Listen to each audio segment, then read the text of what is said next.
Dando continuidade à análise do artigo 386, o juiz absolverá o réu mencionando a causa na parte dispositiva, desde que reconheça, inciso 2, não haver prova da existência do fato. Ou seja, o juiz não está dizendo que não aconteceu. No inciso 1, ele diz que não aconteceu, não teve furto porcaria nenhuma.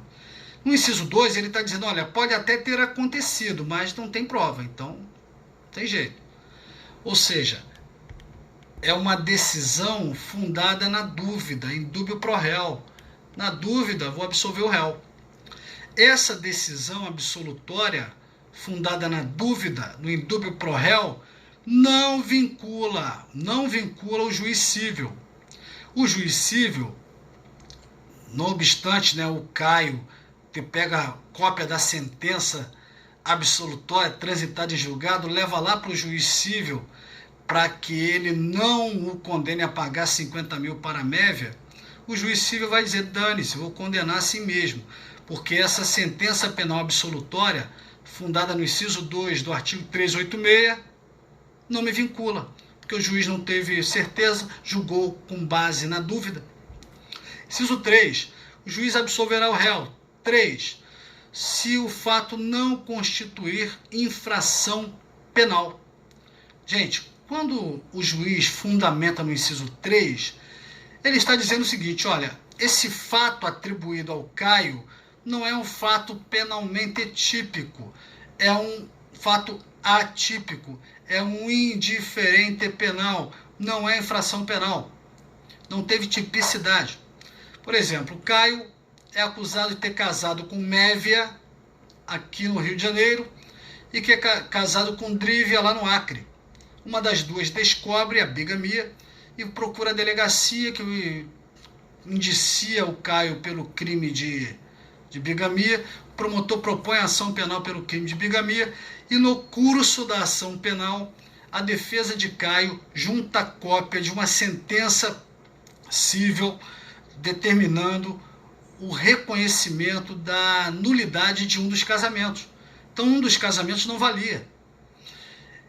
Como o juiz criminal entendeu que um dos casamentos não valia, não houve bigamia, porque bigamia é casar na constância de um casamento anterior. Então, os dois casamentos têm que valer. O juiz criminal, então, se convenceu que não houve conduta penalmente típica. Ele até manteve as duas uniões ali. Até enganou as mulheres, mas dane-se. Adultério não é crime, já foi crime, mas não é crime. E para ser bigamia tem que ser casamento na constância de casamento anterior.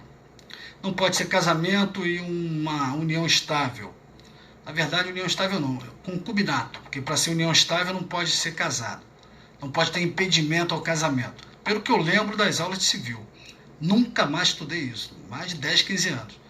Então, o fato é que não tem dois casamentos válidos, não tem bigamia, então não tem infração penal. Não há ilícito penal, a conduta é penalmente atípica, absolvo. Tá, mas o fato de ser um ilícito, de não ser um ilícito penal, não impede de ser um ilícito civil. E uma das mulheres se sentiu humilhada, enganada, ofendida, aquele fato repercutiu. Ela então entra com uma ação civil, ex-delicto, acreditando no delito de bigamia, mas na verdade o que ela alega é o dano moral sofrido.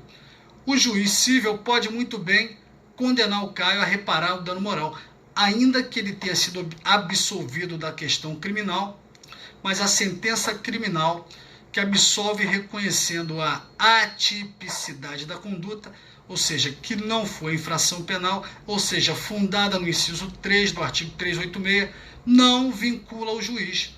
O juiz cível pode entender que há ilícito civil e mandar reparar o dano, ok? Inciso 4. O juiz absolverá o réu desde que reconheça que não está provado que o réu... estar provado. Está provado, certeza, é certo. Está provado que o réu não concorreu para a infração penal. Ou seja, houve o crime de furto da joia de 50 mil, mas ficou provado que o Caio não participou. essa decisão transitada e julgada, essa decisão criminal que absolve o Caio, porque foi provado que ele não participou, é chamada sentença que reconhece a negativa de autoria. Então, sentença absolutória por negativa de autoria, ela vincula o juiz cível.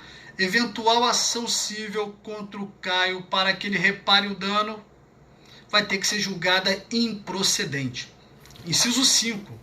O juiz absolverá o réu desde que reconheça não existir prova de que o réu tenha concorrido para a infração penal.